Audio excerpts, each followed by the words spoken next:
I'm going to introduce Joe Holtrop, who's the Executive Director of the Clallam County Conservation District, and Ben Smith, who is a farmer and a Water User Association president here and a Conservation District Supervisor. And I'll start with Joe.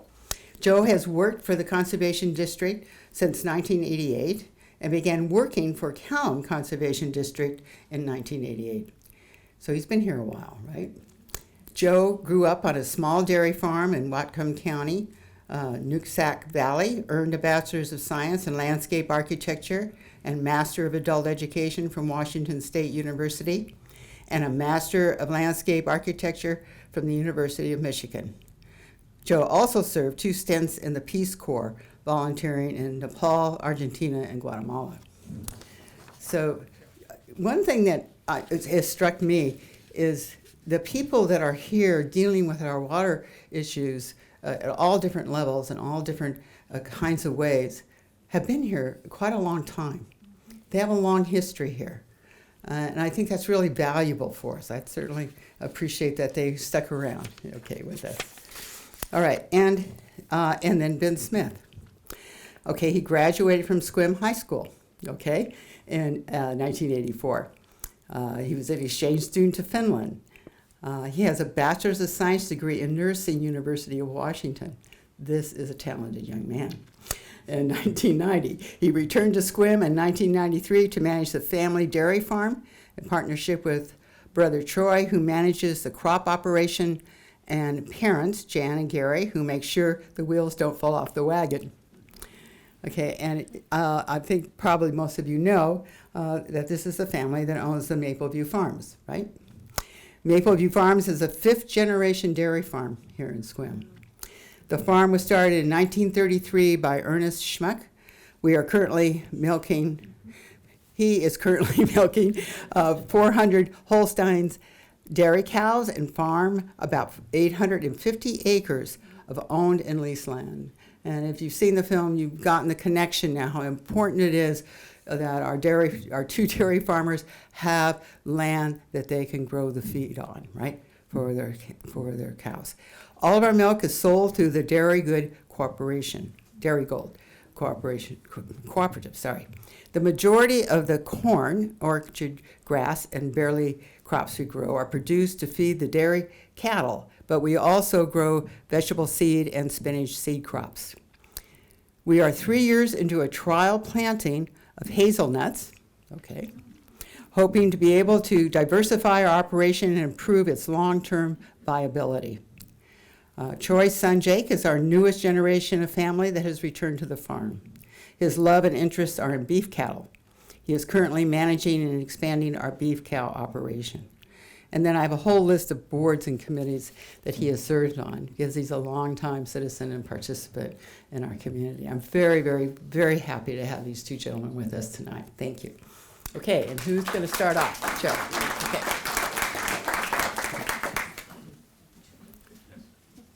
So the Water Users Association is the association of the irrigation districts and companies in the valley, and Ben is president. He's also on the Highland Irrigation District Board, and as Carol said, a whole bunch of other committees and things that he's served on. How many people read Ann's wonderful column in the Gazette today? Okay, the rest of you read it, and then and we can leave, and because she covered everything in her column that I'm going to talk about. So what the plan is I'm going to just cover the history of irrigation in the Sequim Dungeness Valley. If you have any questions, Ben will answer the questions. And we'll see how it goes. And feel free to ask questions as we go. So, history. Let's go back, say, 150 years or so. And imagine if you arrived in the Pacific Northwest, you were greeted with vast forests, old-growth coniferous forests, plenty of shellfish and salmon and seafood to eat. But if you got tired of that stuff and maybe you were craving some bread, other potatoes. If you had horses to do work, they need to eat grass. If you wanted dairy products, you had cows, they need grass. So the forest had to be cleared, which was quite a daunting task back then. However, there was the Squid Prairie, and early settlers came upon the Squid Prairie with fields of camas, lush green grass, scattered with Gary oak trees, hardly any land clearing that needed to be done. And you could just put the horses out there, put the cows out there, they could eat the grass. Life was wonderful until about middle of May or so. As you all know, the grass dries up, and there isn't much you can do at that point because it is so dry here. In fact, I read where the early settlers on the Squid Prairie, they raised turkeys because about the only thing that could survive through the summertime were grasshoppers, and the turkeys could get by off the grasshoppers through the summertime. So that's a problem. Didn't have to clear forest, but it's very dry. And so this map here of Washington just shows you how Sequim, 17 inches or so of annual rainfall, precipitation, comparable to much of eastern Washington. Okay, very dry. You all know that. So, in 1895, a group of landowners on the Squid Prairie got together and came up with the idea of diverting water out of the Dungeness River to the prairie for irrigation. Crazy Clallam is credited with the idea, but apparently it was a guy by the name of Grant had the initial idea. I don't remember his first name, but and Clallam had spent time in Colorado where they had developed irrigation systems. So he said, yes, we can do this. I also read that there were a group of neighbors that petitioned to have these guys put away because they were crazy.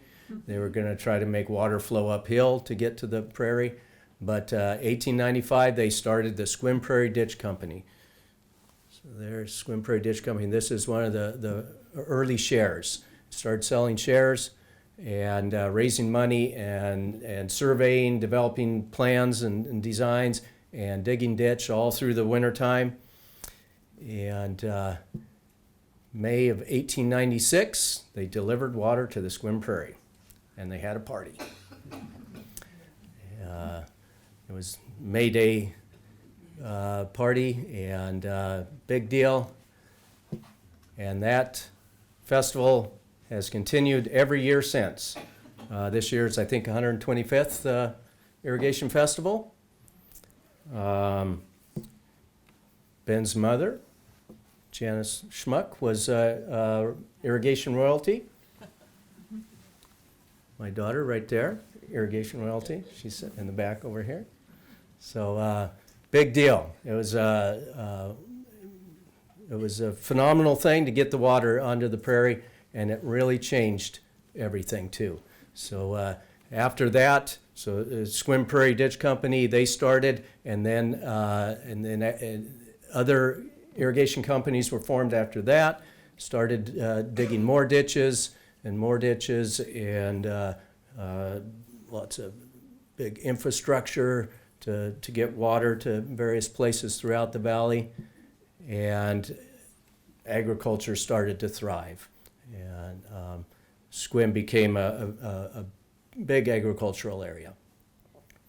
And here, this just shows you all the irrigation districts and companies that followed. So we started with Squid Prairie Ditch Company. They're now combined three companies down here, the Squid Prairie, Eureka, and Independent. They all joined together to be the Prairie Try Irrigation Association. They operate as one entity now. Next one, Clallam Ditch Association, 1902, and so on and so forth. And they all, in 1924, their water rights were adjudicated, and they were going to irrigate over, they had plans to irrigate over 27,000 acres, and they had total water rights of 540 cubic feet per second. So keep that number in your mind there. And also, irrigation companies and districts, they're distinct.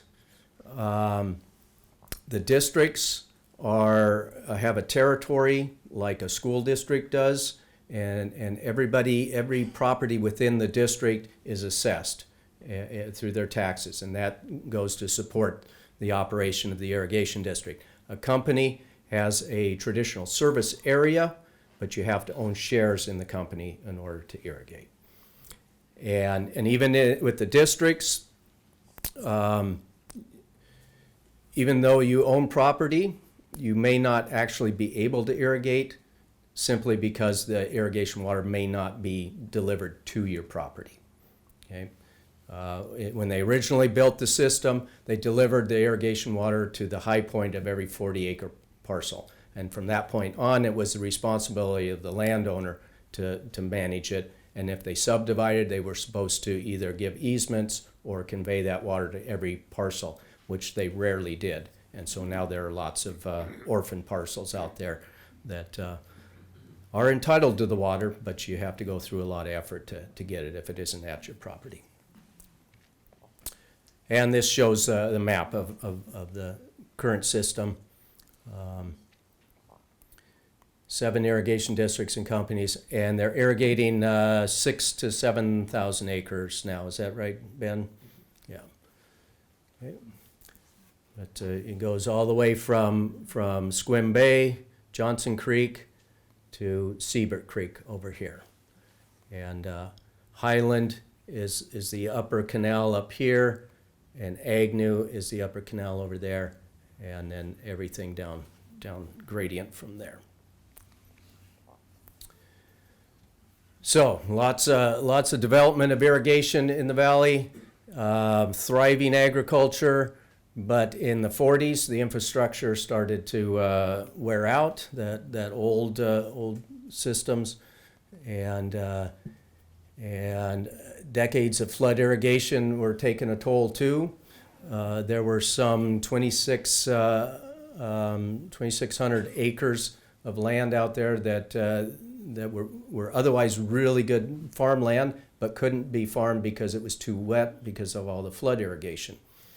That combined with the infrastructure that was starting to fall apart led the local irrigators to petition to have the federal government come and do a study to see what could be done. And they did the study in the 40s and came up with a plan to upgrade the system. And Bureau of Reclamation did what they called the Sequim project. It was published in 1951, and this is a map out of that plan. And they were going to pipe the entire system in the 50s. And the cost was just under $5 million. The price, and the federal government was going to give a no-interest loan to do this. But the shares were going to go up to $8 an acre, and which was more than twice as much as what the highest assessment was at that time. And people still had the Depression fresh in their minds, and they said no thanks, and it didn't happen. But the whole system was going to be pressurized pipe, and there'd be no more flood irrigation. All that flooded land would be reclaimed, and people would be able to start using sprinklers instead of flood irrigation because they'd have pressure. Didn't happen, but electricity started spreading out throughout the rural part of the county more and more, and people were able to convert to pumps and switch from flood irrigation to sprinklers. And they stuck with it, and a few of the irrigation districts got bonds to replace some of their big infrastructure and modernize their systems. Sequim became one of the top dairy regions in the nation. In the 50s, there were over 500 dairy farms in the Sequim Dungeness Valley. At one time, the per cow production in Sequim was amongst the highest in the nation. I think probably in that time, animals were out on pasture, and in Sequim, you can pasture almost year round, and the mild summers too, great for raising cows. Sorry about the jerseys there, Ben. And most of the cows were Jerseys and Guernseys back then too. But butterfat was what they were after. So anyway, thriving dairy region. Everything was going great. And I don't know if you can see in that photo here, there's an irrigation ditch back there. I think it's up the Keeler farm, I think.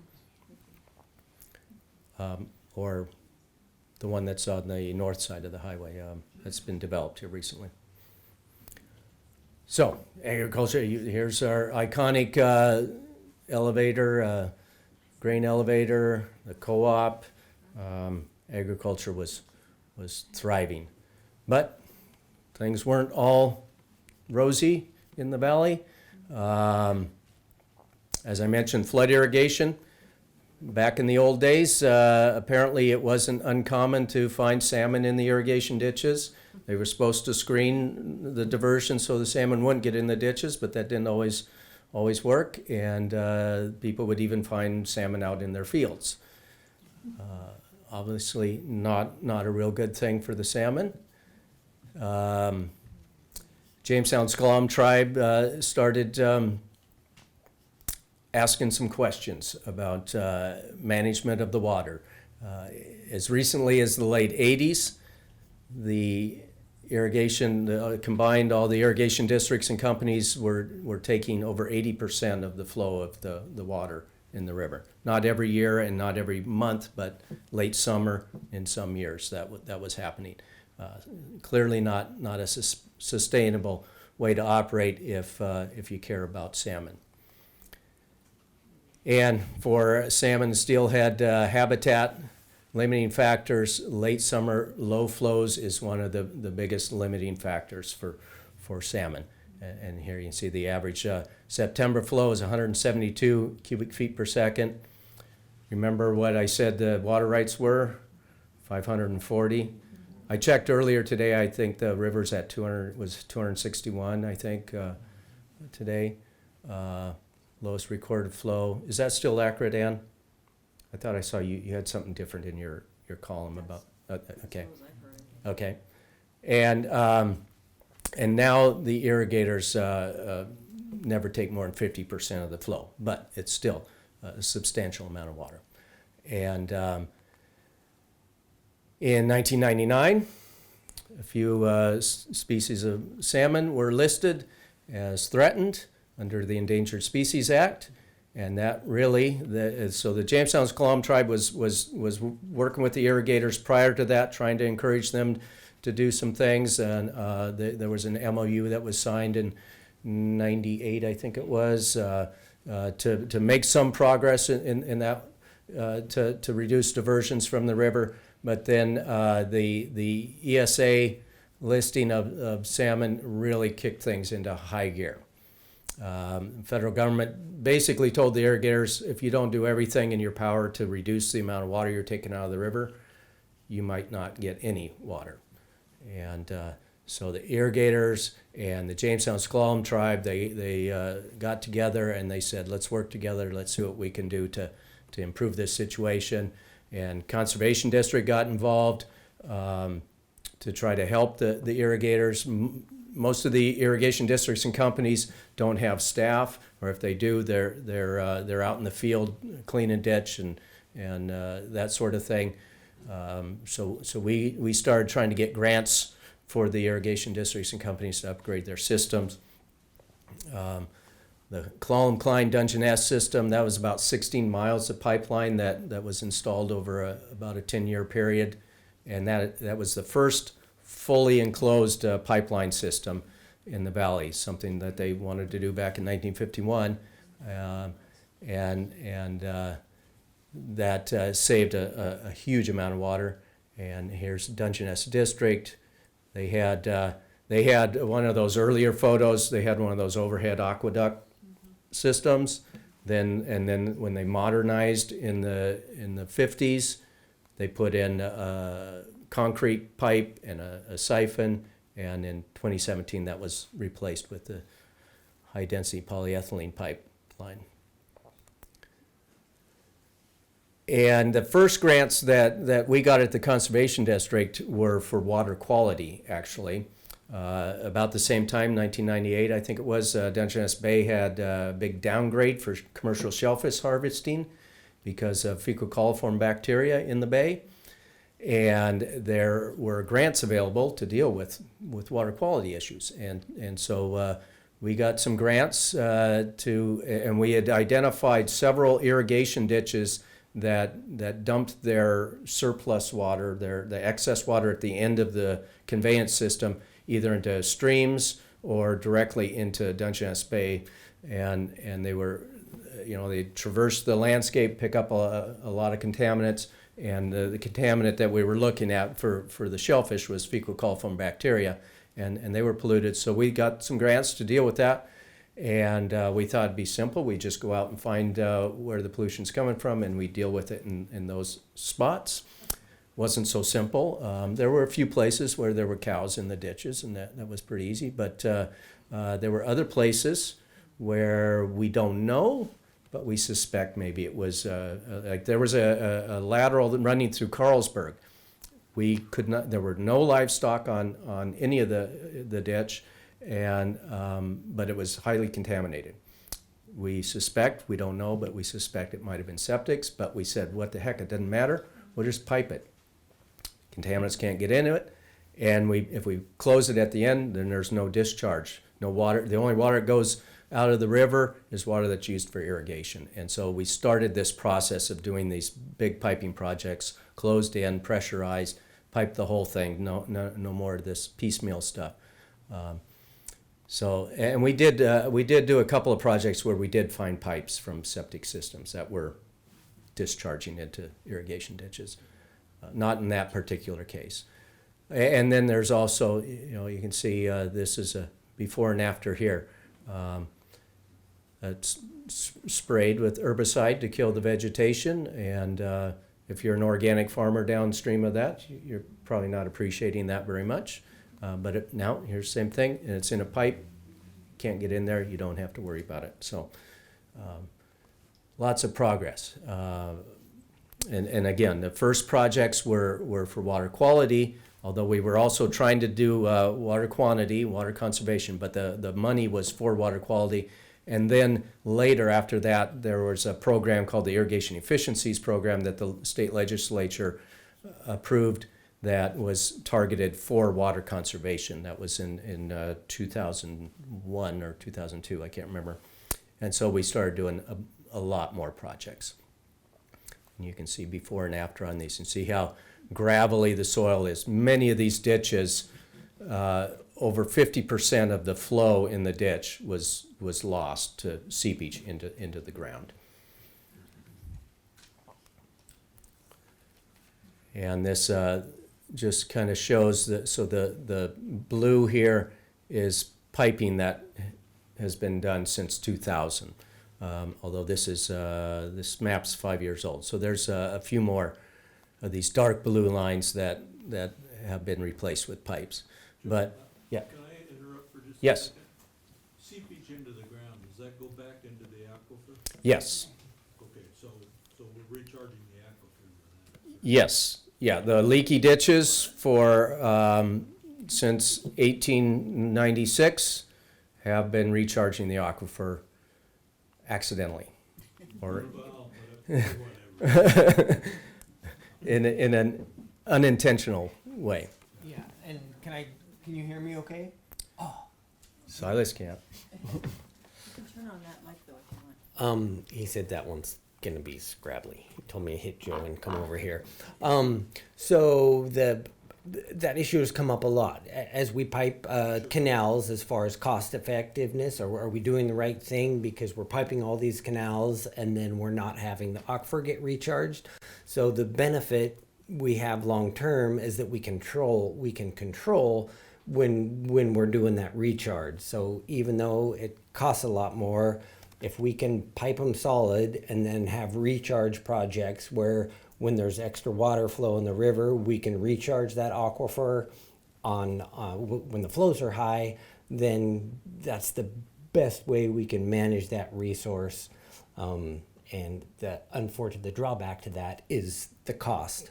But that is the most efficient way and what we've, been striving for. So, yeah. Then when we recharge, the hose recharge system help the shallower wells that have gone dry because they don't have that shallow aquifer anymore from the irrigation ditch. So, but I'm presuming this is going to be during the winter when there's not such an issue anyway. Well, we're already doing recharge projects around the valley to help support the water rule, the water bank is. So, and the majority of those are May and June is kind of when we're focusing on getting that water back. And that, if we can do the recharge then, that has the most benefit to that late season, August, September flow in the river. So I would think, I can't imagine it not helping a little, but I don't see it returning us to the state where those shallower wells all of a sudden are going to be able to be functional consistently again. That would be my thought. That reminds me of a story, Paul.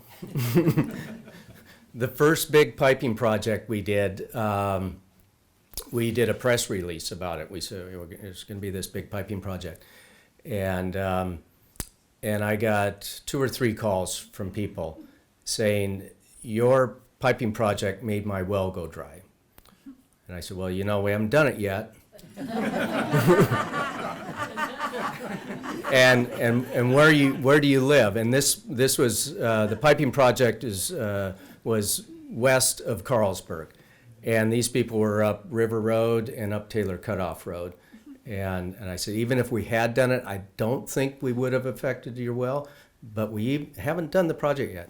And they said, doesn't matter, your project made my well go dry. And I'll talk more about Aquifer Recharge here coming up. But agriculture is still alive, irrigation is still going on, and I think we all really appreciate that. They've worked with Jamestown's Clallam tribe has been a wonderful partner in all this. They could have played hardball and it made life very challenging for the irrigators, but they were partners and still are partners, and the whole community has really rallied together to make things better. And we hear it all the time from people that come from other parts of the state, how lucky we are here that we all get along and we make so much progress on this stuff. So irrigators are employing new technologies that are much more efficient with some of their irrigation. The lavender doesn't require any irrigation. There's more corn silage that's grown that doesn't require irrigation late in the season. A lot more grain that's being grown lately that wasn't in recent years, that doesn't require as much irrigation. So lots of adaptation by the irrigators. And because of all that, in 2012, the irrigation districts and companies were issued what are referred to as superseding water right certificates. And so you can do the comparison here. They're adjudicated water right from 1924 and then 2012, and look at the change. And the estimate for diversions over the last 25 years is that the irrigators are diverting on an annual basis about half of what they did 25 years ago. And it's not just about agriculture. Irrigation is, the water rights are for irrigation, livestock water, and domestic. And I don't know what domestic actually means. Do you know, Ben? Oh. definition, no. Yeah, I don't think ecology isn't even quite sure what that means. But irrigation, you can irrigate lawns. We at the Conservation District have been working for 30 years to try to encourage people to do something other than treat their entire acre and a quarter lot. All of these are acre and a quarter lots. Hopefully yours is not one of these that's on here that's all green. Because that just means you have to mow a lot more. But here, here's a nice little compromise situation. Little patches of green there. They're irrigated, and some people aren't irrigating at all. So we've been encouraging low water use landscaping, more sustainable landscaping. And during drought years, the irrigators, they can't give preference to a farmer over someone irrigating their lawn. But correct me if I'm wrong, Ben, but you guys put the word out. You ask for people, if your livelihood doesn't depend on it, please conserve so that those who need it can get it, and you get a pretty good response. Great response. Yeah. Okay, so the pretty much most of the low-hanging fruit for piping irrigation ditches to conserve water has been picked.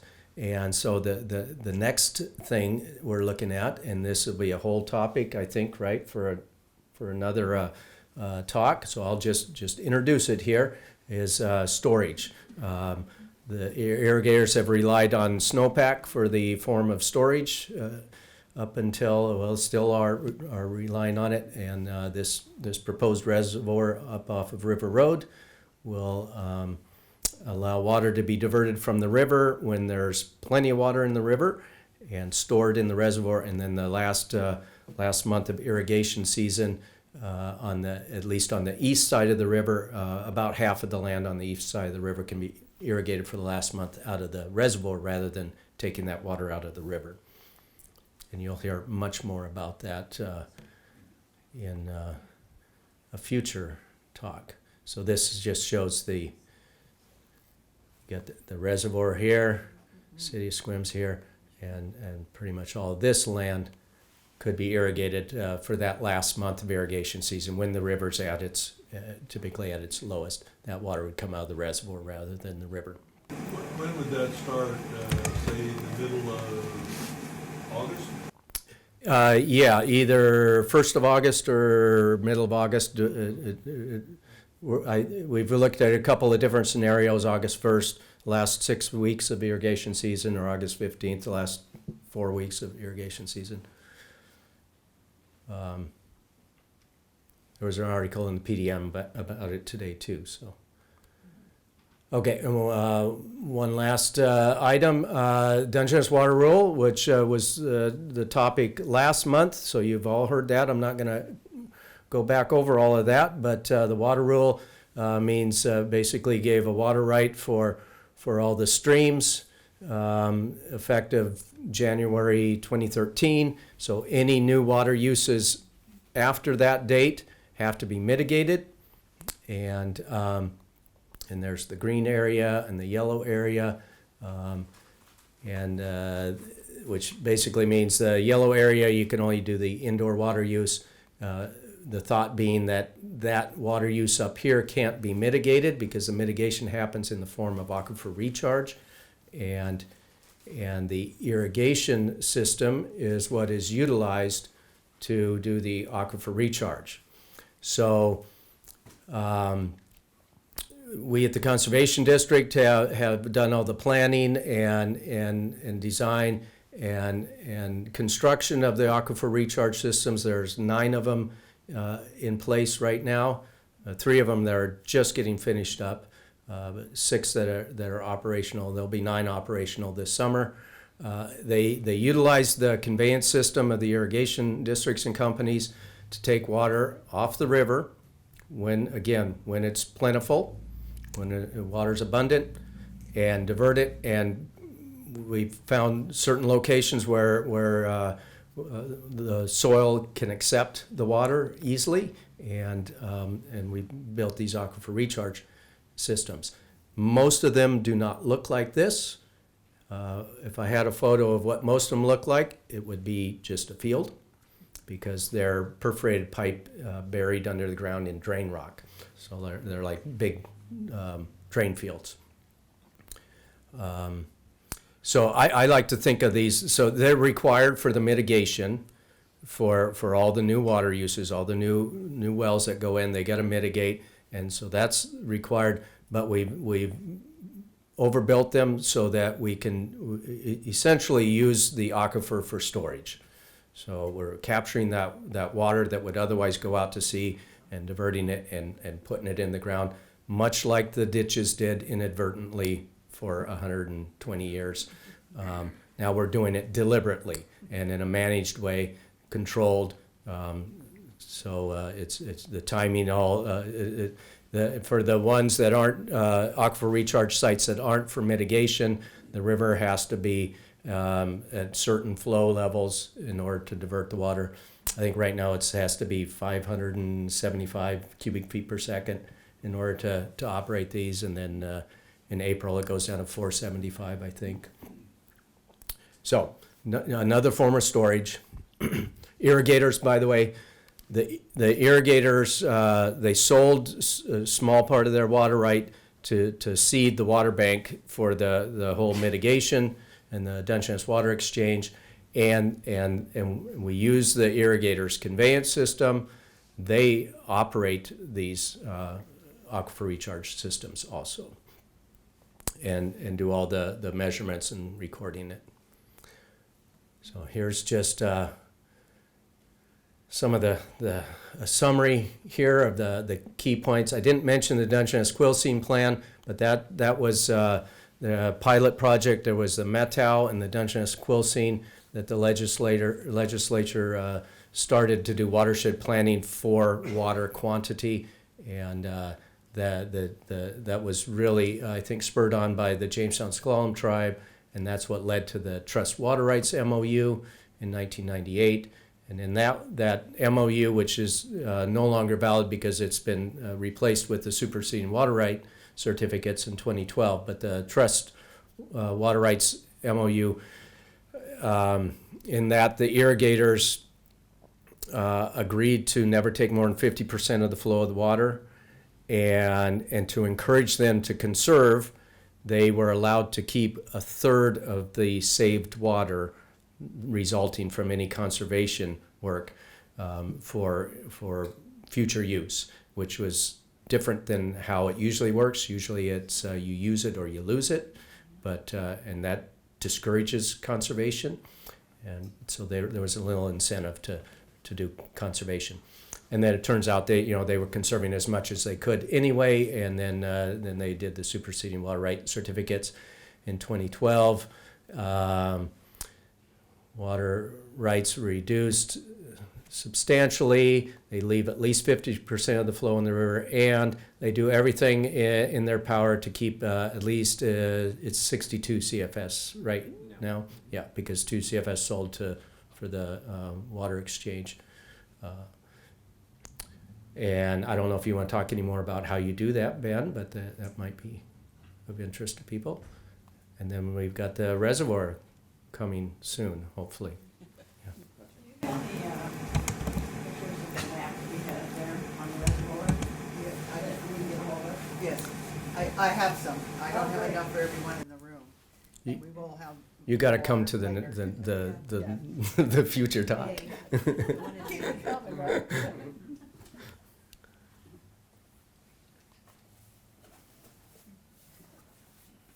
And that's all I have. I'm sure you've got lots of questions for Ben. Completely uninitiated, what is ESA? Endangered Species Act.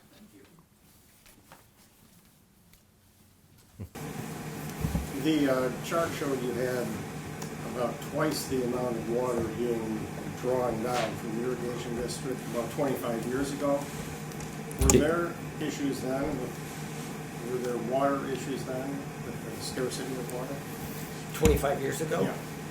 Absolutely. So, I mean, yeah, we had a lot of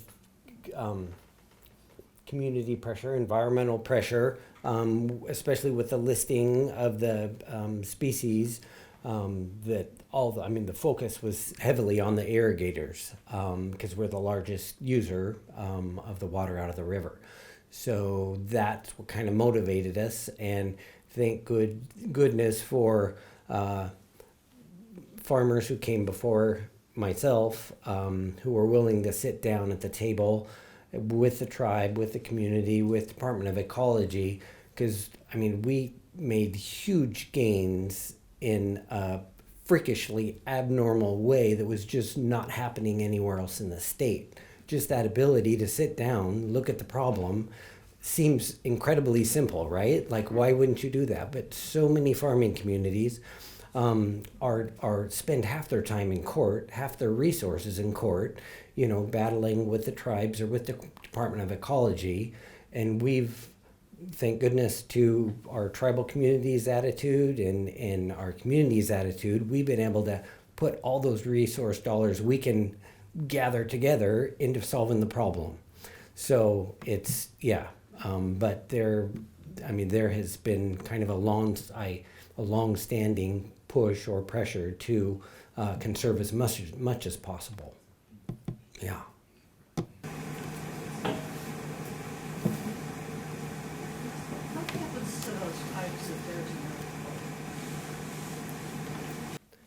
That's an excellent question. What the question was, what happens to the pipes if there's an earthquake? They're mildly resilient, so it would definitely depend on the severity. Some of the HDPE, the big black ones that we showed up there, they're actually a super flexible, continuous piece of rubber. They would probably weather an earthquake famously. But we do have the ability to shut off supply to all the systems. So in the case of a severe event like that, we would just have to turn off the water at the source, at the river, and do necessary repairs. And so as far as like danger to the community in the area where they would break, would be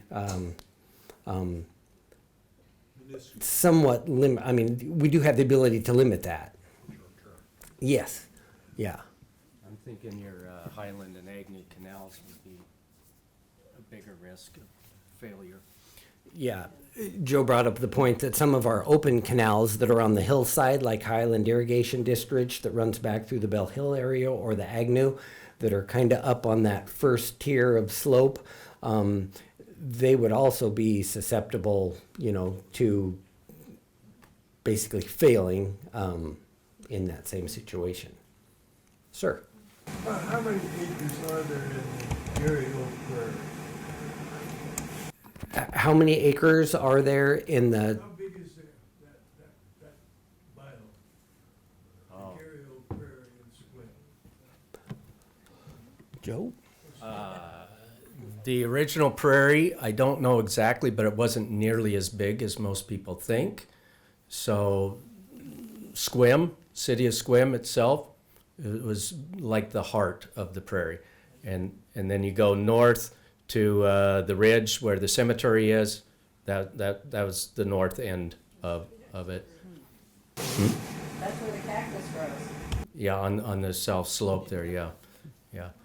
So it was a small percentage of the whole area that is actually currently irrigated. And I forgot to mention, there was about 100, and still is about 175 miles of conveyance system for all the irrigation districts and companies throughout the valley. And That is in pipe. and about 110 roughly is in pipe, yeah. And about 65 miles have been piped in the last 20 years. Canals will be piped? So the question is, do we think the canals will ever be piped? And I'm thinking probably not.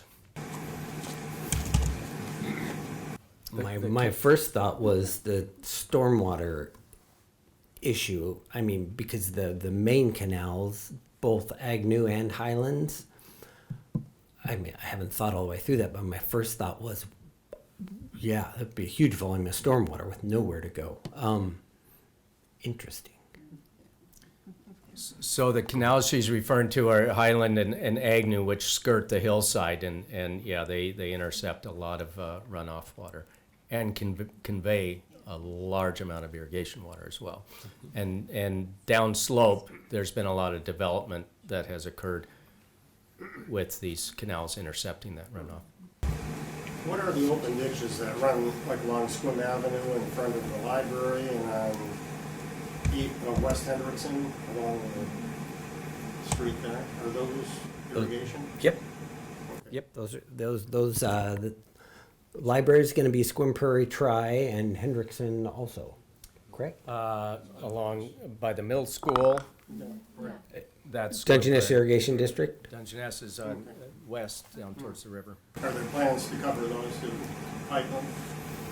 Not currently. There's often a debate on the aesthetic value. From a maintenance standpoint, we really love long-term to be able to pipe those.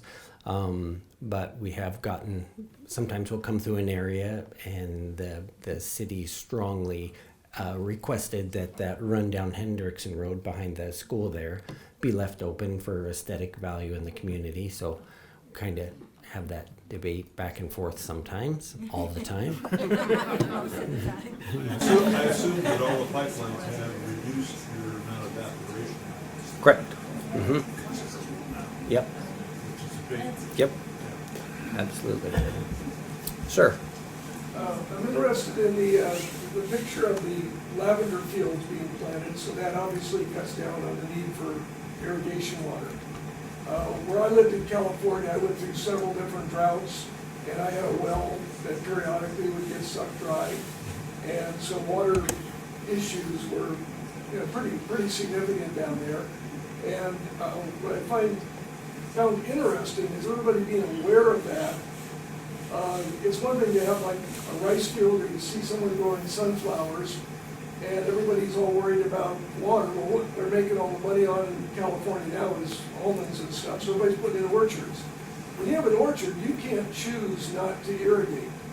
So that seems foolish, and I would ask, I have friends that would monitor wells for the farmers, and it seems like all we're doing is having more and more people, more and more water demands, and you're putting in crops that you can't back off. You can choose not to, do a rice field or not plant an annual crop. And they have the choice of what they plant. Nobody dictates what they plant, from what I understand. I asked a number of times. The lavender and stuff, two questions. So lavender, is that by choice, or does someone say, you can plant lavender or a non-demand crop here? And then also, if this, and my brother raises hazelnuts in the Willamette Valley. So if this became a hazelnut capital, all of a sudden I'd see I'm like, you've done the same thing I saw happen in California. So are there issues there that I'm correct in being concerned about? Were you able to hear the question? Okay. As far as the first point of your question, yeah, we haven't had any kind of a outreach as far as trying to push or promote certain types of crops like the lavender. So that industry kind of grew of its own fruition into what it is today. But so that is a fortunate unintended consequence of that industry growing. And as far as the hazelnuts, that's a great question that we'll need to plug into our thinking capacity in our looking forward with our operation. We definitely are continually looking towards, what can keep our farm operation viable here in the community and for our family. So we are always looking for more crops, but we haven't specifically sat down and said, what is that change going to do to our water needs from what we're currently using? So, great question. Ma'am. I have a question about the growth plan for Sequim. There's a lot of development going on. Will that mitigation project that you have be able to keep up with the development that's going on pretty much everywhere in Sequim, the houses, demand for water? Right. So any growth that's within the urban growth area and going to be connected to the city of Sequim or the municipality, that doesn't affect the water bank the same way the water bank is set up for the residential well mitigation.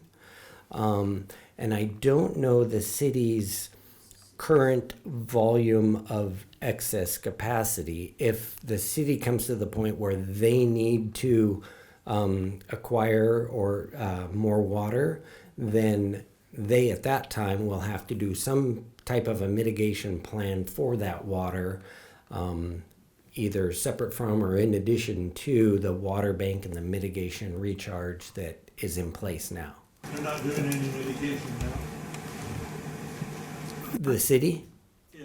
I don't believe so. I believe the water rate that they have historically been holding and utilizing, that they're still currently using that. And since the new water rule went into place, they haven't had to acquire more or expand that water right, is my understanding. I'm a little fuzzy on that, but I think I'm...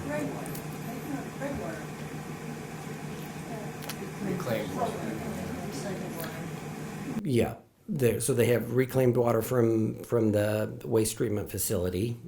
So they are, and I'm not sure, besides being wonderfully conscientious individuals, what motivated that, because that's been there for quite a while, that recharge. That's a long story. Okay. So there's a related question about how you plan to monitor the recharge and how much is in the bank? So the question was, how are we going to Ooh, don't touch that button. How about that button? So how are we going to monitor the recharge, and how much is left in it? How just it's related, how we can determine what's in the bank and if it's. Gotcha. So there's this super cool, mysterious thing called the water model. So a great study that was done, and it's our best available information of if we take, a bucket of water out at this location, it said, okay, if you take a gallon out here, that's going to make the river go down by 2 quarts and that stream go down by a pint. I mean, it divvies it out. So we use that model, and anytime there's a new well that's been drilled, we assume that volume that it will take at 150 gallons a day per residence, and see the impact on those streams. And then when Joe goes out and hunts for these recharge sites, we try to have them dispersed through the watershed, and we make sure that we put enough volume back in those 6 now, soon to be 9 sites, to kind of refill all those glasses that that the wells are pulling out of. So we have a pretty good system in place theoretically, and it makes sense that that it should. Are you actually monitoring the water levels that you serve in wells so that you can check on your model? Right. Department of Ecology is, says Joe. But it's awfully small. Infinitesimal's not the right word, but the amount we're dealing right now is super small. And of all the wells that have gone in since the water bank has been created, I think a number 300. Okay, over 300. Those 300 wells basically are using. I saw this chart the other day, maybe 25 acre feet, 20? But about 20 acre feet of water. And last year, we recharged about 132 plus. So since we have the capacity, we have the water, we're putting these systems in place, so we're way over applying. So we're not only compensating for those, but hopefully we're doing some benefit to the river at the same time beyond that. So those are the kind of the tools that we're using right now. Mm-hmm. Sir? We were asked at the beginning how many of us are residing in the community that has a water system that we're paying for in some way. Since the aquafilter really doesn't care where we live, are there any discussions going on with those entities and you guys as to how cooperative agreements might be reached? I didn't completely understand your question. Did you follow? So you're wondering with regards to the aquifer, right? And your private community's well system. And correct, we draw water from the aquafilter in some fashion. Correct. Therefore, you've got a plan, as one of your maps showed up there earlier, where it's segmented around who gets water directly through the programs or the various ditch companies that are put in place. Mm-hmm. What kind of agreements are you maybe looking to create in the future so that it all becomes a unified component rather than dispersed, if you will, or disconnected? As far as the supplying potable water or with regards to recharge? Let's say both. The I'm aquafilter is getting drawn by all of us in some fashion. correct. So I guess, so the question is how do we have plans to unify more so than are currently the way we're managing the water in these different areas? And I definitely do not have a good answer for your question.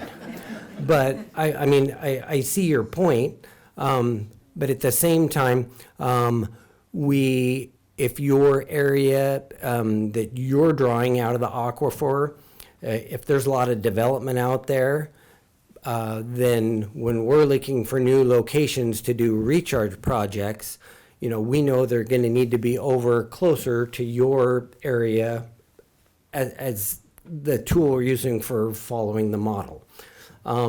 So, yeah, not a good answer to your question at all. But I mean, I see your point, and I guess I don't see an incredible amount of continuity as much as trying to be location area specific. With if there's a bunch of development there, then we're going to push water recharge into that area. So, sorry for that fumble. Sir. I'm trying to follow what he was talking about.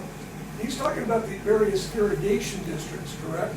And that's where that water's being taken out of the river, and you're monitoring how much they can take out. So that's not aquifer water that he's addressing, correct? I don't know. Well, no, the irrigation districts are coming out of the flow of the river. Out of the river, correct. Right. Okay, so it's not aquifer water what he saw listed up there.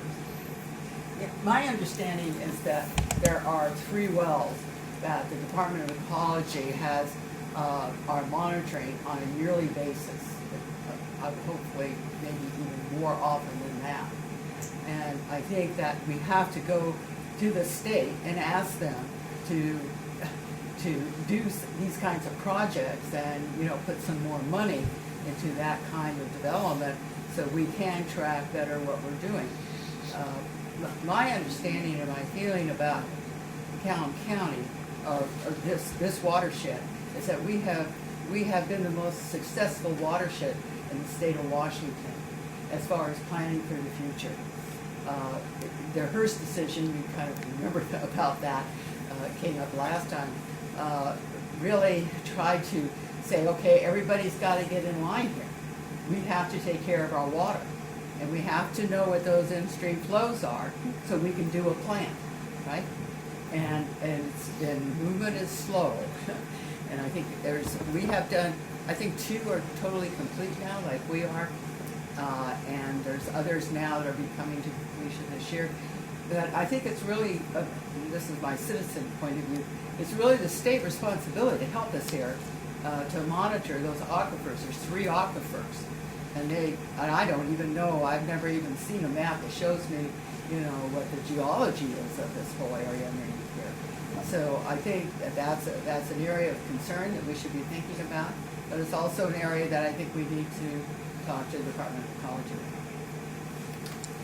I'll just give you a quick example.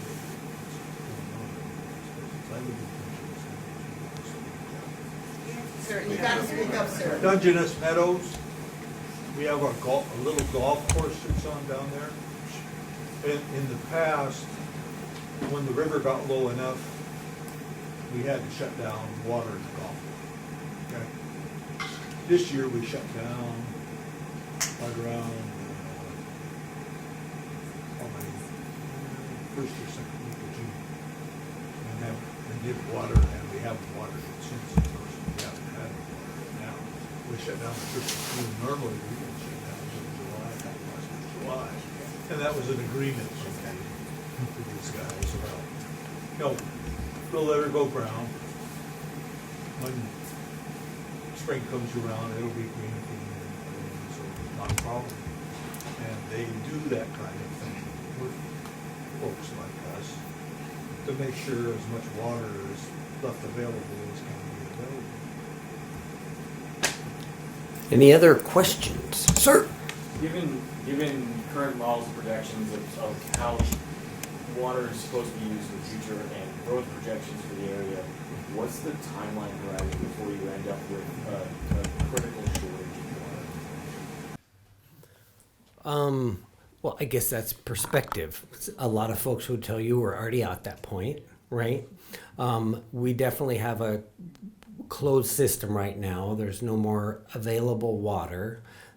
So if someone comes to put in an application for, boy, we have a new industry, we would like to start this, who knows, lumber mill, but it takes a lot of water.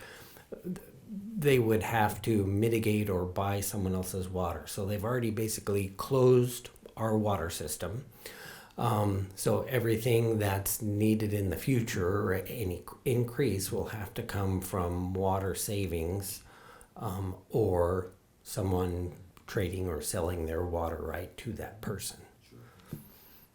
Ma'am.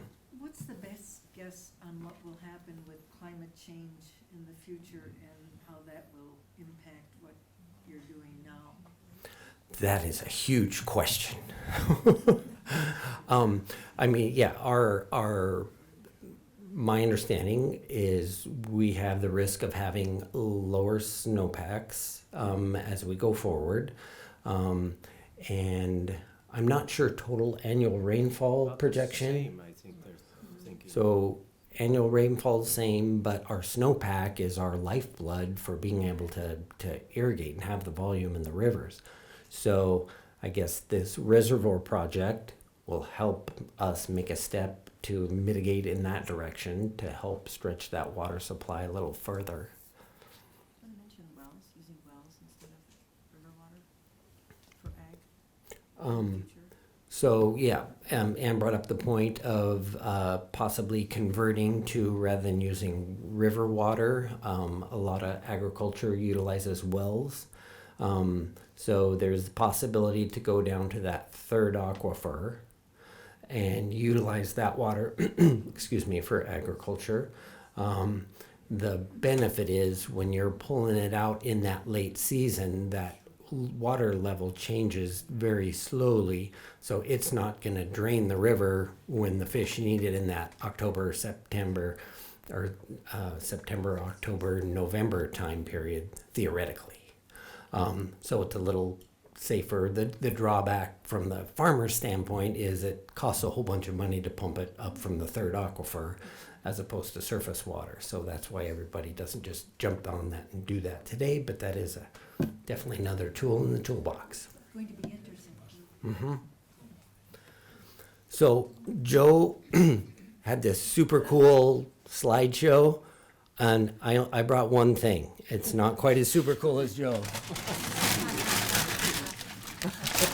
But this is what I brought. So I just want to tell you folks that I appreciate you taking the time to be here. Because one thing, I mean, everything that Joe spoke about for the last 100 years, all this work that goes into our community, our agriculture community, to make this little jug of milk that the majority of society just zips into the store and picks it up and takes it home and, yeah, just like we turn on the light switch. How many times have we thanked the electrician and the guy who made the electricity?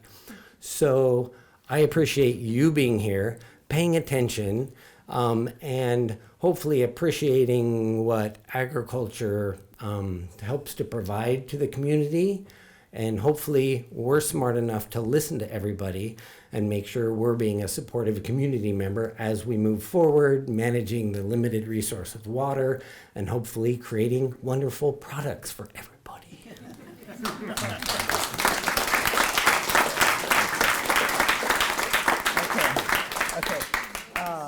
You get that out of your way. I don't know how many people are first timers or have not seen the film. How many people here have not seen the film that was developed? Okay, we have been showing the film at the end. It's a 20-minute film. I think it's really worthwhile for your time. If you want to stay and see it on the big screen, or you can go home and get on our site and see it on the little screen. Okay, that's up to you. I do want to tell you that we do have our next lecture is coming. Oh, thank you. Yes, I forget. See, I was a teacher. I never had a microphone when I was a teacher, so it's hard. On March 18th, which is on a Wednesday, storm water and water quality, okay, and all the work that's having to be done with that, and what steps to be taken to protect our water. And we're going to have the Clallam County Environmental Health people here. Heather Watts, who is new to this position, and our own Ansel is going to be here with that. So that should be an interesting as well. And then then on the 15th, we have Safeguarding Our Natural Resources, What is Endangering the Future of Salmon. I think you're getting a pretty good background now, foundation for understanding what the issues are. And we will have the natural biologists, fish biologists from the Jamestown tribe, they've done so much work on this. And then on the 20th, Conserving and Storing Water, and that's going to be probably a great deal about the reservoir and other things that we could do, other possibilities, and perhaps looking at what other communities are doing. And then our water future, which we're already going into. We all want to know what the future is of water here, what's going to be happening. So I think that that we're just kind of adding layers of knowledge now as we go through. I am so impressed. Again, I was at the Dungeness River Management Team meeting, sitting down with all these people who have been sitting across the tables from themselves over the last, not the same people necessarily, for the last 20 to 25 years. And I am just so impressed that we live in a community where people can come together and solve issues and problems and build a viable community that's sustainable that we can all enjoy. It really heartens me at this particular time and where we are. And that we're one of the few counties, or one of two counties that have accomplished that so far in Washington. And as they look across the United States, it is a model, people. It's a model for how people can come together and solve problems. So a lot to be very proud of here in our town. So with that, you're invited to stay, and we'll turn the film on and in just about 2 minutes. And thank you very much for coming this evening.